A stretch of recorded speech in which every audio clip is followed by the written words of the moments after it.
Hey everybody, welcome to Pit Stops at Podium, the Rev Partners podcast, where we talk to execs who have competed and won, taking their companies from high growth to high scale. Well, my name is Brendan Tollison. I am the co-founder and CEO of Rev Partners, and I'm delighted to have with me today Mike Lage for our latest episode of Pit Stops at Podium. Welcome, Mike. Hey, Brendan. Great to be with you, man. Well, it's great to be with you. Mike is a friend of mine, so that's always a fun part of a podcast for me. Mike has been he currently serves as a senior director of restaurant development at Chick-Fil-A. Mike, most of our audience probably knows who Chick-Fil-A is, but this would be your opportunity. Typically what I do with my guests is give the guests the opportunity to introduce their company, but go ahead. Who's Chick-Fil-A?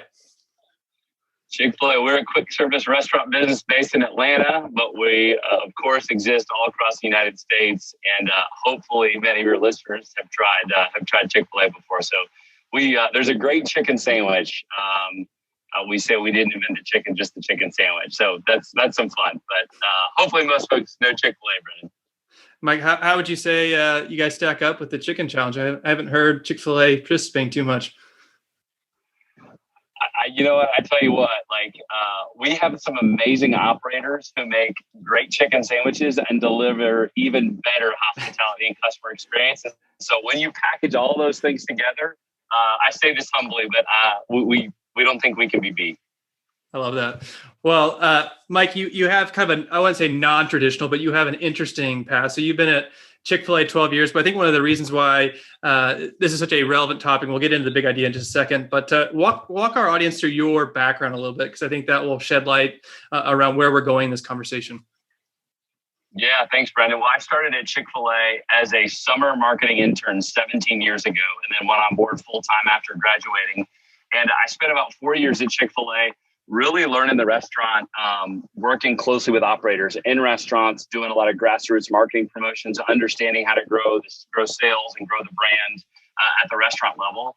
And then I actually left Chick-fil-A and I pursued graduate school and then spent a couple of years out in the Bay Area. I just got married and my wife and I got to live out there, and I worked for a summer with Google, and then I worked full-time at Facebook. And so this was I split my time kind of pre-IPO and post-IPO at Facebook.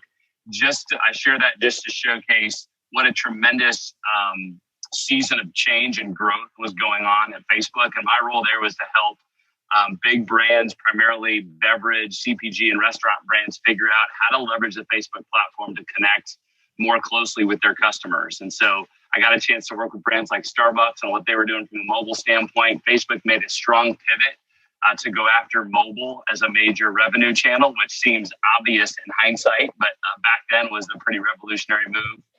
So I was there for a couple of years, and then I actually boomeranged back to Chick-fil-A about 8 years ago because I got an opportunity to be a part of the team working on Chick-fil-A's customer digital experience. And so I worked on help developing the Chick-fil-A app and mobile ordering, Chick-fil-A One Rewards, and that program, which was a great run. Spent a season in field operations, and now I work in restaurant development, thinking about where we're going to put future Chick-fil-A formats and restaurants. So it's been a fun journey. Thanks for asking. Yeah, you've had quite a ride, and that's a good teaser for where we'll get to from a big idea perspective. But before we do that, I don't want to skip steps. We do have a tradition here at Pit Stops at Podium, and that's to get to know our guest. And so, Mike, what are 3 fun facts that our audience should know about you outside of what you do for Chick-fil-A? Okay, fun facts. So the first one's a bit random, but I think it's fun. I'm a huge Georgia Bulldog football fan, but go Dogs. That's not my fun fact specifically. Yes, go Dogs. If you guys know the movie Rudy, it's one of my favorite movies of all time. It still makes me cry to this day. I was actually in the stadium at Notre Dame when that movie was being filmed at halftime. So that's kind of a fun fact. That is a great fact. Yeah, so that's kind of cool. I'm still trying to convince my wife to watch Rudy with me, but she is not obliged yet. But it's also one of my personal favorites. I mean, if she wants to see her husband get emotional at a powerful movie moment, I mean, that's entertainment in of itself, right? That's a good way. That's a good hook. I might have to use that. A good way to frame it. So that's one fun fact. The second fun fact is personal, of course, Brendan. My favorite thing to do in the world is to coach young kids in basketball. And this season, I got to coach for the very first time my daughter and Brendan, your daughter. They were on a 7 and 8 year olds girls basketball team, and their team name was the Thunder Crushers. And so we had a tremendous season. We beat a couple of the boys teams with just our ferocious, tenacious defense. And so that was that's a fun fact too. It was a good run. They were probably the best rebounding team in the conference. So you did a great job with the girls. Yeah, I mean, people think Trae Young and the Hawks are hot right now, but nothing on the Thunder Crushers. Okay? 2021 is the year of the Thunder Crushers. That's great. All right. So we've got Rudy, we've got the Thunder Crushers. And what's your third? Third one is just one thing I really love to do is go deep sea fishing. I go out of California most years, spend 4 days out on the boat, and it's a great time to get away, to not see any land, to have zero cell signal for like 4 days, and just enjoy time with my dad, with my brother, cousins, and grandfather. So that's a fun tradition that we have in the Lage family, and maybe a little bit of a fun fact. That's great. Do you guys typically go for a certain type of fish, or is it whatever you can find? It's always tuna, but we'll catch whatever we can get out there. So it's really fun. But even if you go on a trip, you don't catch much, it's still a great trip because you're disconnected from reality for a few days. Well, I expect some tuna from your next trip. I'll hold you to that. Deal. All right. Well, hey, let's transition to the big idea. You talked a little bit about in terms of how your Facebook experience informed some of this. But what we really want to talk about is this idea of what I call the change maker. And what I really mean by that is really the only constant in business is change. But innovation is a very big buzzword. But I think what you've been able to embrace and what you've helped steward, not only from your Facebook experience, but now into Chick-Fil-A, is this idea of how do we innovate before we need to? Because if you wait, you're losing. And so Chick-fil-A has done a really phenomenal job at that. And so let's start a little bit with what you were describing in the introduction, which was your experience from a digital perspective. Most people that know Chick-fil-A know the digital app, but that wasn't always the case. You were a food services business. You mentioned the quick service concept. And so that may not have always been embraced within the four walls of Chick-fil-A. So let's talk through, what got you to that point where you said, hey, this is where we need to go and why? Yeah, thanks for asking. I mean, it was a tricky challenge because as a business, we were doing really well when I came back in 2012, 2013. Our business was continuing to grow. We were known for hospitality and for customer experience, and so that had become kind of staples along with really great quality food. So the question was obviously like, hey, why would you mess with that? Why would you mess with the hospitality at Chick-fil-A? And why are you trying to get fancy or creative with digital, with mobile? And again, it's in hindsight, it's 2020, and today it's obvious, but back then it was like, why would we ever mess with something like that? And so what we really tried to do is couch whatever we wanted to do in digital to augment and almost be a force multiplier for our customer experience and for our hospitality. And so we really keyed in on this idea that when you know customers' stories, you can care for them personally. When you have a better sense for what customers care about, for the way they like their menu, their favorite menu item prepared, for when they come and what times of day, when you have an understanding of their story with your brand, then you can care for them in very personal ways. And that comes down to the actual customer experience of, hey, when they order ahead, you can get it to them faster and you can get it to them exactly the way they want it, right? The number of Chick-fil-A sauces they want, just exactly the way that they want that Chick-fil-A sandwich prepared. And so that's kind of what we anchored in on. And then we kind of took off from there. And don't get me wrong, it's really challenging to continue to pursue that level of technology transformation in a business that has historically just been so successful in a brick and mortar standpoint. But I think anchoring into that big idea around how do we take what we've always done well and take it to the next level, leveraging technology versus just doing an app for app's sake. Yeah, so I think you did a great job articulating the why. So let's talk about how. So you've created this business case, a justification of, hey, we need to embrace this. Here's why. Then how do you take it from the idea and the justification to actually implementation?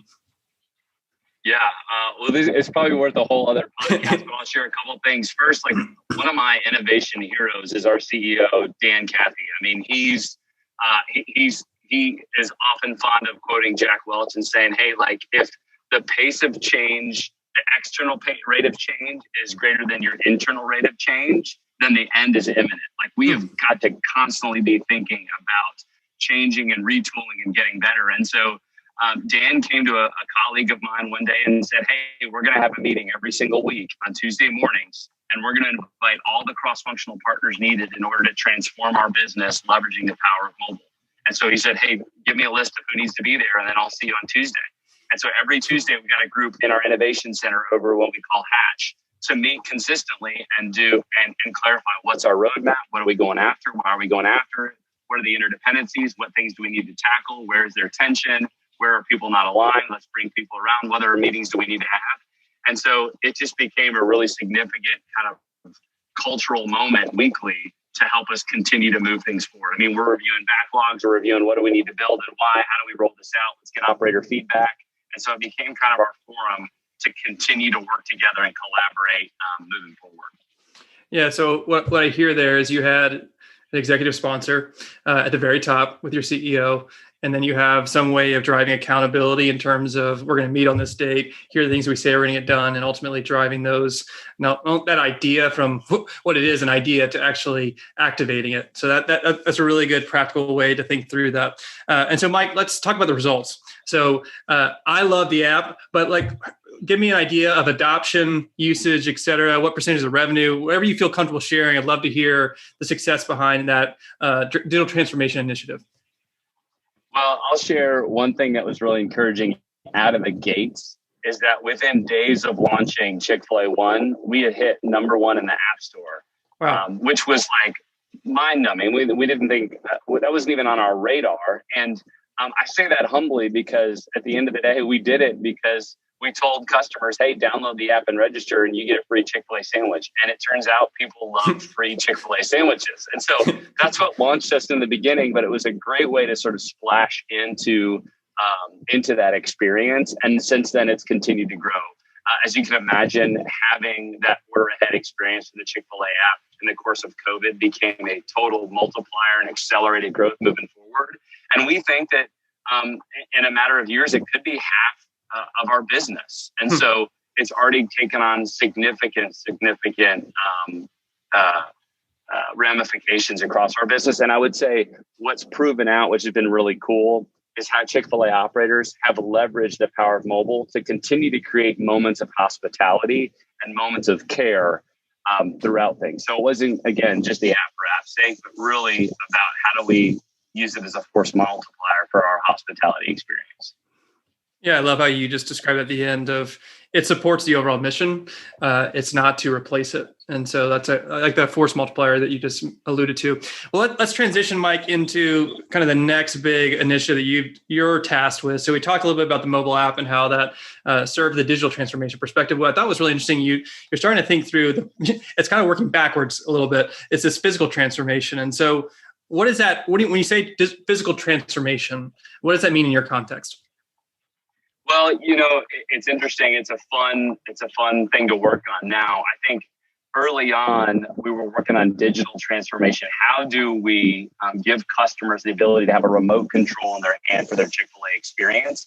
And we were doing that within the construct of our current restaurant format and our current real estate strategy. Well, now COVID hits, mobile ordering and digital experience takes off, and delivery hits the scene in a very significant way. And it's a really growing part of our business. Now we're starting to think about, okay, digital transformation is here. And obviously we're continuing to tool up and continue to innovate and move fast with regard to technology advancement we need to make.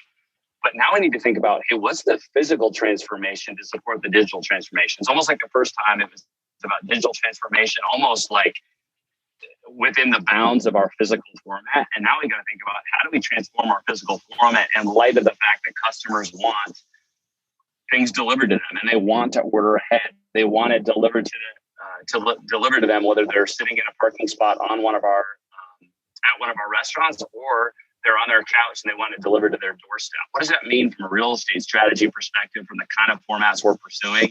And so, as you can imagine, it's a whole new challenge to try and tackle in the business. Yeah, it's to me. I mean, I'm trying to think through this question of what is a bigger disruption, or what presents a bigger challenge for you internally? Is it the mobile app, or what you're describing here of how we rethink physical space in light of where you've been? Well, what you can appreciate too is, I mean, if you get a great digital experience strategy humming and a great kind of agile process humming, you can make changes to the digital experience in a matter of days or weeks, depending on how fast you're shipping, with the physical format, I mean, you're aiming toward the future because you talk about a real estate deal from start to finish. It takes a number of months, right? Or even years. You talk about reinvesting in an existing restaurant and busting out walls or cutting curbs. That just takes time, and it takes heavy capital investment when it's brick and mortar. And so you're really kind of aiming and betting on the future and then trying to make changes now based on where the future's headed. But it's really tricky because, like I said, it's capital intensive. It takes a lot of time. And you're kind of betting on a future that you're not quite sure is out there yet. Yeah. And you mentioned COVID was that a catalyst for it, or how did COVID impact this strategy or thought process? Yeah, catalyst is probably the right word. We were already thinking about that. We were already, as Dan Cathy says, nose over our toes and kind of leaning into what that might look like. But when COVID hit and customers just demanded it, now we're kind of on our heels a little bit, trying to react to figure out how do we respond to this overwhelming customer demand. And the other thing is, it's not like customer demand has shifted away from our traditional way of operating. I mean, our drive-through business is as healthy and strong as ever before. And so we're having to continue to support our current business while also having to look on the horizon. And so it's a very tricky challenge. But again, it's one that Chick-fil-A operators have been getting after and innovating and thinking about serving customers in a thoughtful way. They've done that since the beginning of the business. And so I hope that's been people's experience that have gone to Chick-fil-A restaurants. And what we're trying to do is just support them in that through everything we're developing for the future. And Mike, you mentioned the digital transformation issue with the mobile app that you had executive sponsor where you have these weekly meetings and you were working in that agile fashion. What are the parallels as you think through the physical transformation? Is it the same? Is it different? Are there more stakeholders? I'd just be curious to hear that process on the Chick-fil-A side. Yeah, I think the biggest change, so much of it is about timing, right? You're dealing in a matter of months and years. There's certainly still a lot of different stakeholders. I think the stakes in some cases are higher because of the timing, because of the capital investment required. And so I would say what the real parallels are is, how do you get stakeholders from various parts of the business to have shared consciousness around a specific thing that you're trying to figure out or a goal that you're trying to go after? And I'm a full believer that if you can have kind of shared understanding and begin to speak the same language, even though you're coming from very different vantage points, I mean, that's half the battle. The clear definition of the problem, the shared consciousness across functional areas. If you've tackled that, man, the solution becomes so much easier. But I think a lot of times, especially within the context of big organizations, we fail is because people aren't speaking the same languages or the clear outcome or goal isn't defined. And so that's, I think, how we're spending a lot of our time, is trying to get that clarity as we continue to drive forward. But again, I mean, going back to the beginning of what you started with, like, change is inevitable. And customer demand and customer motivation and customer behavior, they're going to take us into the future. And a lot of times we're going to be chasing what customers want. Is something that, I mean, that's something that Cathy's been doing since he started the business, is chasing what customers want because he cares so much about them feeling cared for personally. So we're still on that journey years later. It's just taken on a different form. Yeah, I love the way that you package that up. And it's to your point about understanding what the mission is. And if people have that common understanding, then it allows to kind of break through some of those silos and those different opinions to ultimately understand, hey, what are we really striving for? And that will inform how we build the strategy and ultimately serve the stakeholders. In this case, it's not just the customers, but ultimately making sure like the operators and others within your context are served properly. Well, Mike, this has been a great conversation. It's been fascinating to hear how a multi-billion-dollar organization has embraced innovation, as we said, not necessarily when you need to do it, but before you need to make sure you can keep up with the pace of change. Hey, if people want to learn more about you, typically I say also the business, but Chick-fil-A is a little bit different. But what would be some practical next steps people could take to learn more from you? Well, I'd say I'm less interesting than Chick-fil-A. So I'd say, hey, make sure download the Chick-fil-A app, go to Chick-fil-A.com. I mean, I think most of your audience are leading at high levels in their business, but we want to connect with you. And so if it makes sense to connect with me on LinkedIn, and I'd love to hear from you. I'd love to hear what you're learning about in the subject. And if you're ever interested in opportunities at Chick-fil-A, we're always looking for the best and brightest to continue to help us grow forward. So that may be something as well. So that's what I'd say, Brendan. All right. What I heard was eat a chicken sandwich or apply for a job, which are two good practical steps. So, Mike, it's been a pleasure connecting with you. I know I've learned a lot. It's fun to hear about your experience. It's exciting to see where Chick-fil-A is headed. So thanks for the time. All right, Brendan. My pleasure, man. Have a great day. You too. See ya.